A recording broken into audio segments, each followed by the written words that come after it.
Hey there, so today I'm going to finish off the Geordie album reviews with their fourth studio album, No Good Woman. Now, this album here is pretty much, the style of it is similar to the other three albums that I've done before. Um, Now, I found on this album here, they had more musicians on this album. The band got bigger. Also, they had another person play on keyboards, which was different. That was in another popular band in the 60s and 70s. So their fourth studio album, No Good Woman, like I said, it's a glam rock, hard rock album, which was released in 1978. So this album here features Dave, D-I-T-C-H, Byrne on vocals, Frank Gibbon on bass guitar, Derek Rutham on guitar, Dave Robson on bass guitar, Davey Whitaker on drums, George Defty, D-E-F-T-Y on drums, and Alan Clark, who played with the Hollies on keyboards. So this album here had about 12 songs on this album. The album itself is about 45 minutes long. Has a lot of songs on this album, I found, a lot. Since this would be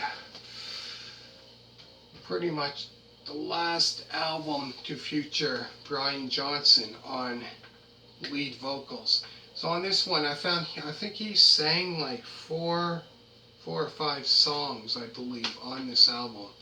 Out of the 12 songs, four or five. So this would be kind of like the last album with him, um, on it. Then later on, I think he left the band about 78. I'm not quite sure. It would have been maybe 78, 79, maybe. I think he left the band around 79. I'm not really 100% sure, so don't take my word for it. I'm not really. I know he joined AC/DC sometime, 1980. So this, would be the last album to feature him on. So, like I said, he provided sang vocals for, I believe, 4 or 5 songs on this album out of 12. Compared to other ones, he would sing pretty much all the songs. Anyways, the songs on the album includes No Good Woman, Wonder Song, Going to the City, Rock and Roll Fever, Ain't It a Shame, Give It All You Got, the 2-minute and 59-second song, Show Business, You've Got It, Sweet Little Rock and Roller, Victoria, the 2-minute and 48-second song, Dollars, and the very last song on this album is I Remember. So yeah, I found this album here. He, like I said, he sang probably about 4 or 5 songs on this album. About almost half of the songs. But 12. There's 12, so almost half. It was either 4 or 5 that he sang lead vocals for. Not many out of 12. You think of, But yeah, later on, like this will be, last album with him. With the band, I should say. And then later on, he would join AC/DC, I believe 1980. His Back in Black came out in 1980. So he joined the band around sometime in 1980, early 1980.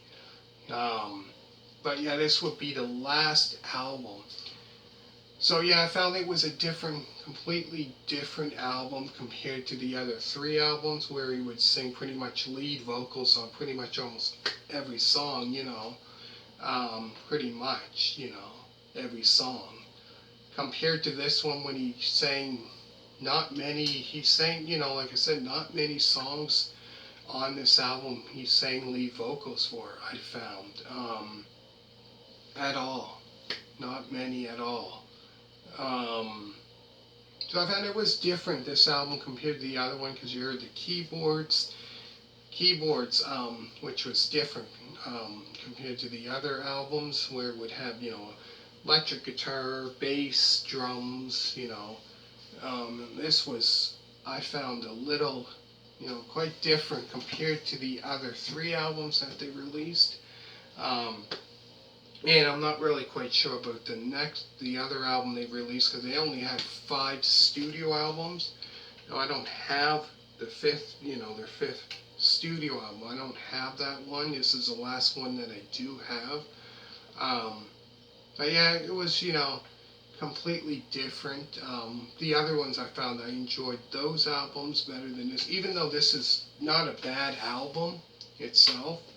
Um, Different compared to the other, even though they stayed at the same style of music, like glam rock and hard rock, which a lot of bands at that time, that was what, 78, late 70s, when a lot of bands were going into kind of that disco phase, and their albums were kind of like disco rock. Like Kiss was starting to do that around the next year, 1979. A lot of rock bands, even I guess the hard rock bands and all that, and rock bands, not every one of them, but some of them were going to disco rock, something different. A lot of bands were doing that, even though they stuck with glam rock and hard rock, what they started with, which, some bands, some bands do that. Some bands go to different styles since disco came out around that time, well, the late 70s. But yeah, I have to say, it's not a bad album. Not the best, I have to say, not the best album, but, um, compared to the other ones. I really enjoyed the other albums, but comment down below. Let me know what you think, what your favorite, if you ever heard of this band or whatever. Let me know. Make sure to hit a thumbs up. I'm going to put down in the description down below all the other album reviews that I've done by this band, as well as AC/DC, like I've done Back in Black, The Razor's Edge, High Voltage, trying to think what other albums. Anyways, I'm going to put it down in the description down below anyway, so hopefully you enjoyed it. Next, I'm going to do something different on my other channel that I haven't done for a while, which is a musician profile series, which I started quite a while ago, and I didn't get to that on my other channel, so I'm going to do that one next, for another artist. So after you're done watching this and you want to check that out, go right ahead, and thank you very much for subscribing to this channel, and as well if you subscribe to my other channel or even just checked it out.